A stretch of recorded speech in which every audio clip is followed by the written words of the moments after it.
I'm Ross Dawson, partner within the business transformation practice and head of operations, procurement and supply chain within Eton Bridge Partners. In support of Inclusion Week, my colleagues and I are conducting a series of interviews and meetings with business leaders to discuss their heritage, background and career experiences in the hope that we can continue to raise awareness about this key topic. I'm joined today by Seema Talwar.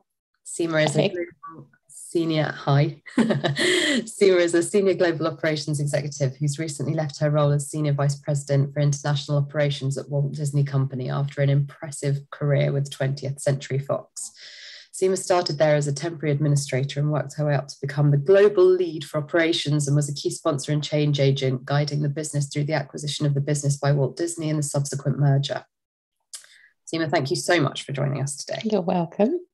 And maybe you could start by telling me a little bit about your background and home setup. Okay, so my parents sort of moved to the UK when they were in their early 20s, at a time when the UK was a little less cosmopolitan than it is today. And so I grew up feeling different because of the colour of my skin primarily. All I wanted to do at that age was blend in, and at that age you stand out. And it was a time when racism was rife, but less talked about than it is today. It was almost brushed under the carpet, and our parents told us just turn the other cheek, stiff upper lip, all of that stuff. So quite hard when you're a child. And then my mother had come here in her early 20s, quite young, and held on to her traditional Asian values as she grew up and as we grew up. And quite understandably, that's what she knew, that's what she anchored with. But that was quite hard when we were growing up in the West. I have a brother. And those values sort of indicated that there was no room for a woman to be anything but a homemaker.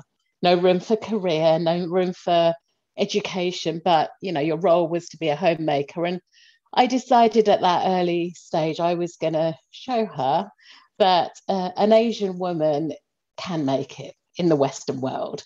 And that seed was planted in me quite young, and that's what I set out to do. And the rest, as I say, is history. So what about you, Ross? I mean, it'd be interesting to compare, obviously, different backgrounds, what your background's like. Yeah, my background was completely different, obviously. So my parents are both white British. My dad was working class, very... sort of lacking in privilege, a very sort of hard, rough upbringing with a loving family in Bermondsey.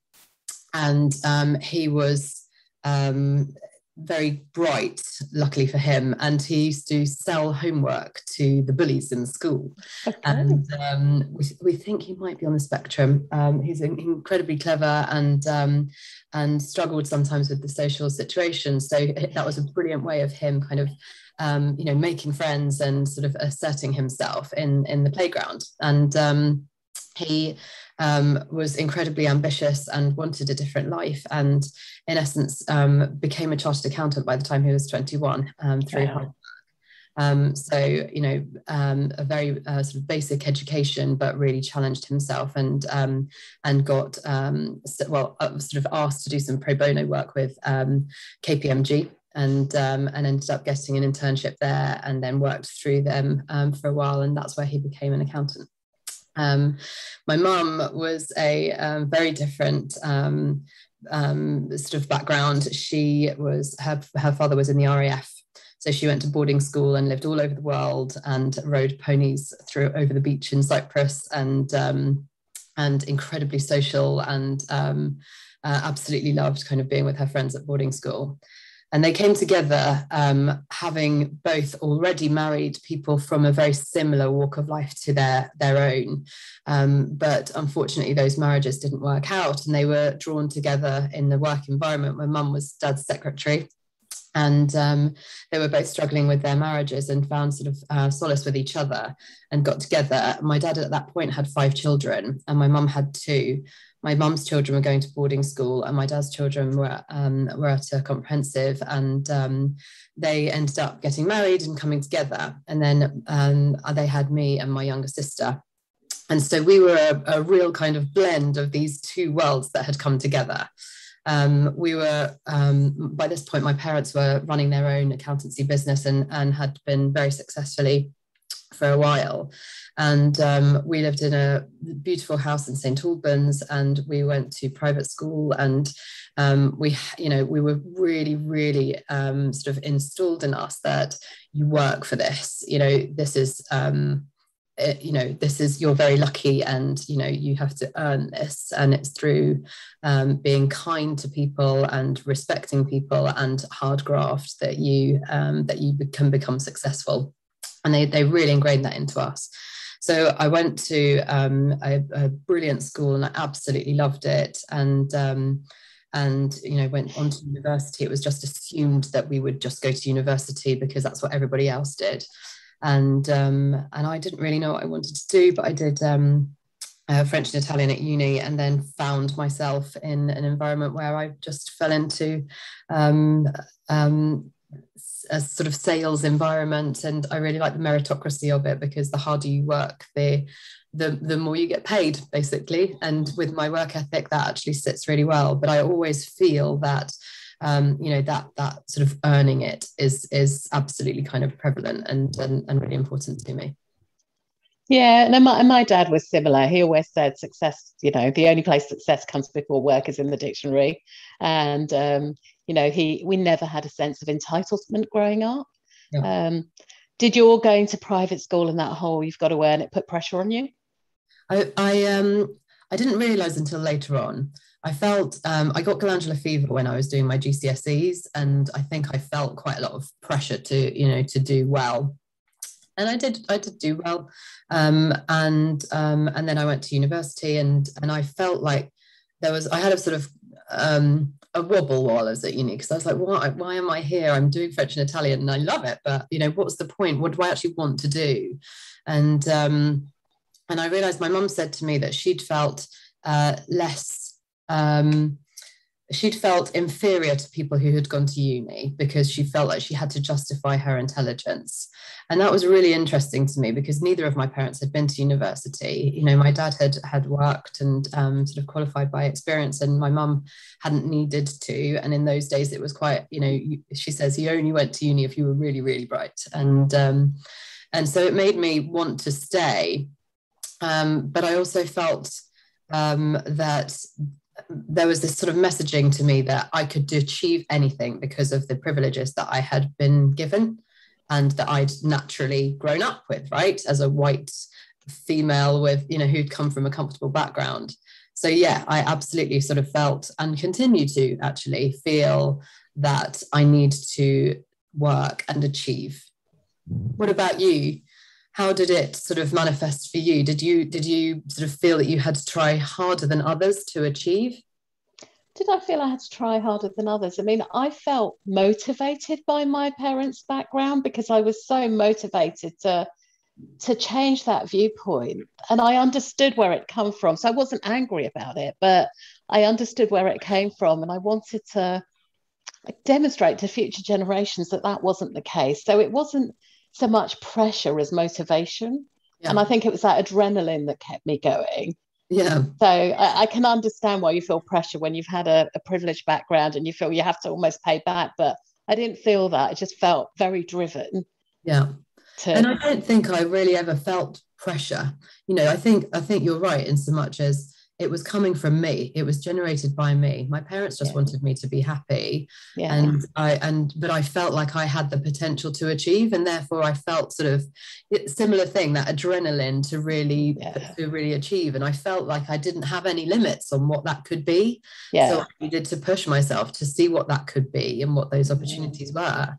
Yeah. And now my mum tells me she did it deliberately. She did it to motivate me. So maybe she did, but it worked, whatever it was.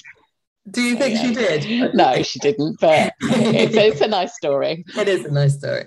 And tell us about your path to become Senior VP International Operations of one of the most reputable film studios in the whole world. So I started at 20th Century Fox straight from my degree. I did a degree in languages and business. And you know what? I just simply worked hard, remained authentic, and climbed the career ladder step by step. I didn't go in at the top. I didn't jump a few rungs. I just moved up step by step. And learned a lot along the way. I was fortunate that I worked for an amazing organisation that nurtured talent and empowered us to be the best we could be. And so that helped. And also, you know, I had a husband who really supported me. I mean, in the last few years of my job, I was traveling 50% of the time. That's hard when you've got three children like I have. So unless you've got a partner that fully supports you, I don't know that you can do it. But my husband fully supported that. And, you know, it was a step-by-step progression. And if you don't mind me picking up on a conversation that we'd had previously, I think you mentioned that your husband was receiving some discrimination or some sort of negativity because he was supportive of you and your career. Can you tell us about that? Yeah, and again, from the sort of the more traditional Asian background, because of those traditional views that the man's place is to go out and earn a living and the woman's place is at home. And, you know, people would look over the fence from the other side of the world and see something that was different to what they knew. Mm-hmm. And you understand it again because it's what they know. But there was a little bit of, well, why is he, you know, more with the kids? Why is she out working? There was a little bit of judgment. But our view was it's our life. It works for us. So we sort of didn't let that bother us. But yes, it did happen. It's interesting, actually, because my dad is a Mormon. And within the Mormon religion, they also believe that the woman is the homemaker and then the man provides for the family. And I was brought up in both Church of England and Mormon religions. And so the messaging that I was receiving was that I should be, you know, focused on how to please my husband and how to look after the home. But even, you know, at 12, I knew that I really, really wanted to have a career and that was really important to me. And I remember just feeling really conflicted because I was thinking, my dad's sending me to this church, but he's teaching me something really different. And that's to go out and achieve and never be reliant on anybody else. So I hear that about, you know, that sort of, you know, the messaging and that kind of receipt of your position and how that manifests for you and how it sometimes it ignites more fire in you to achieve that. Yeah, absolutely. In hindsight, would anything have made it easier for you? Myself, I think. I mean, you said it earlier, you put pressure on yourself. I think we all do that, particularly as women. And diversity isn't just being about female or being Asian or whatever. Diversity is a lot of things, right? But those are the most obvious diversity factors. But I think it was me, you know, I mean, I'll give you an example. When I came back from maternity leave, I almost felt I had to be better than my male peers just to stand still. That wasn't them telling me that. That was me telling me that. Yeah. And not having pictures of my children around the office because I thought I'd be judged for that. Again, no one said that. It was something that I'd got into my head. And I think I could have been easier on myself.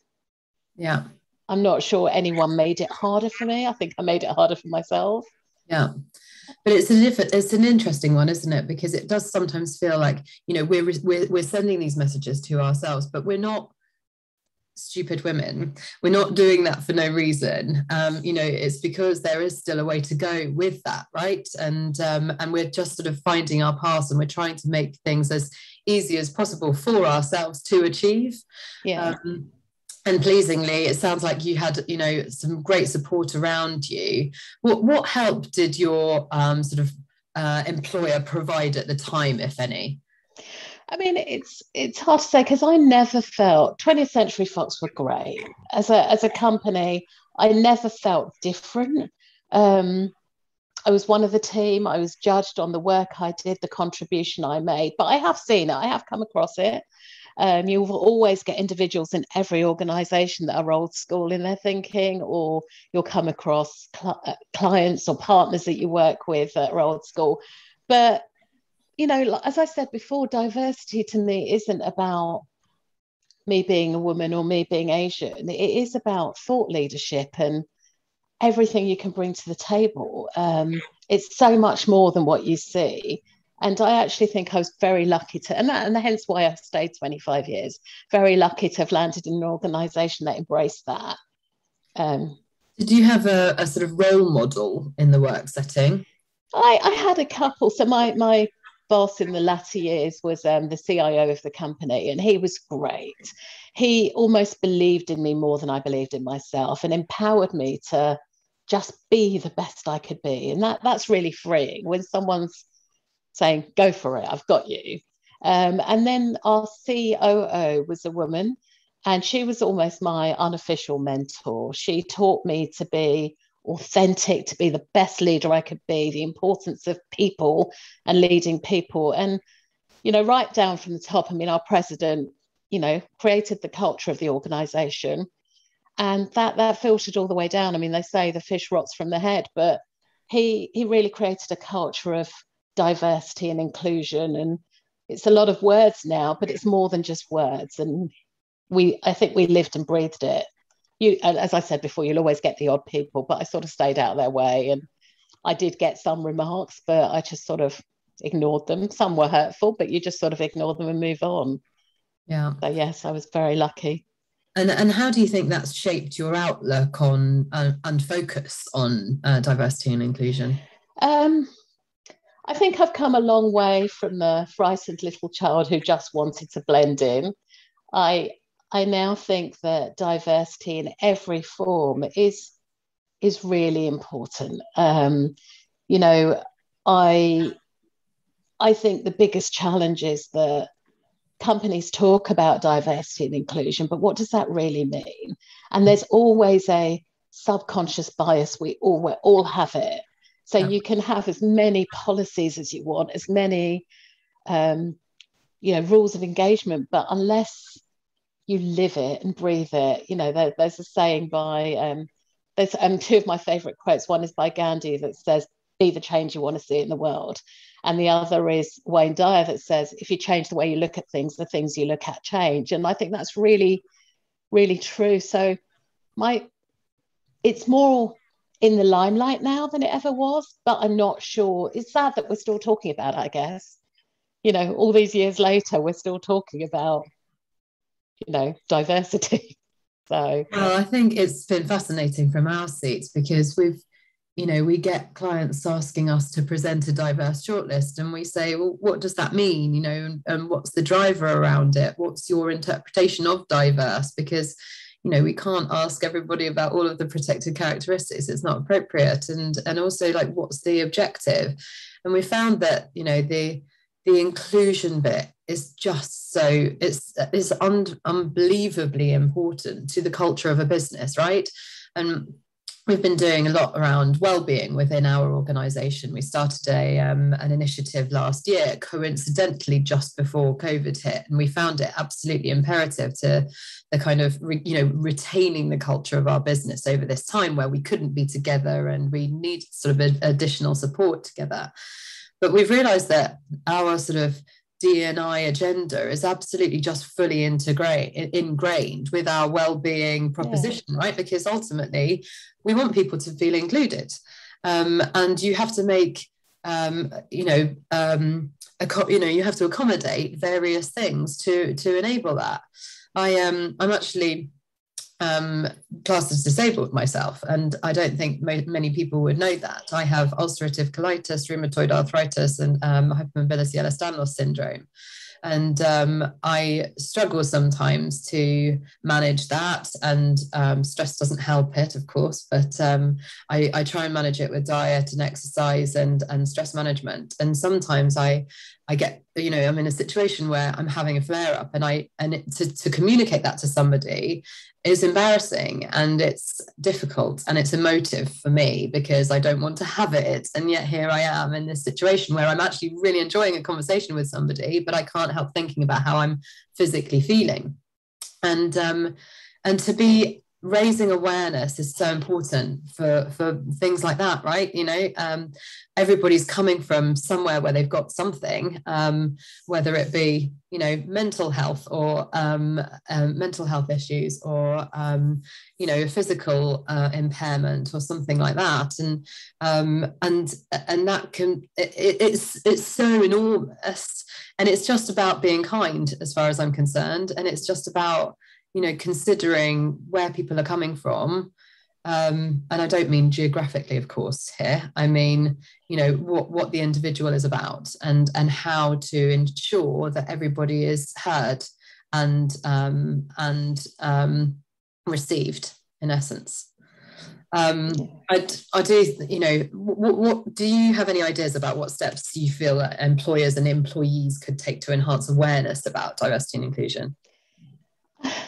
It's really hard because I don't know how you get rid of the subconscious bias. Yeah. You know, you said it earlier, Ross, that you get a lot of companies saying, give me a diverse list of candidates. But we all know that people then gravitate to people that think like them or act like them. And it's hard. It's hard to get rid of that subconscious bias. I think companies need to stop talking about it and just make it part of their culture.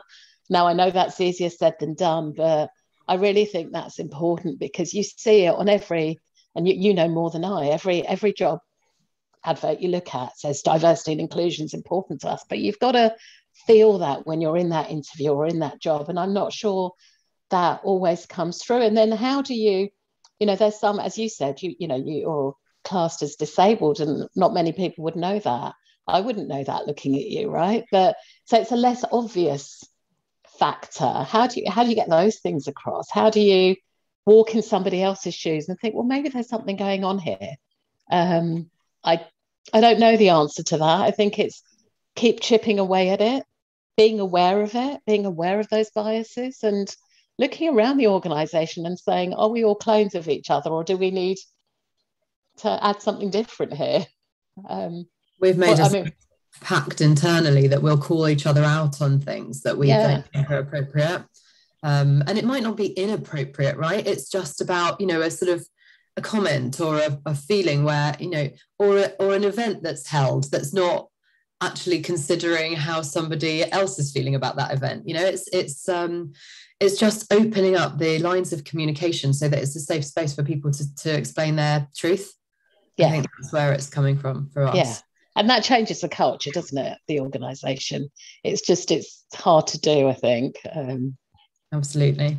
So hopefully we'll get there. I think you're right about not talking about it and sort of just ingraining it into the culture. But I think that there still is a way to go, and talking about it and raising awareness about the different aspects of it, and, you know, how different experiences manifest for different people is a good thing at the moment in this journey, until that happens.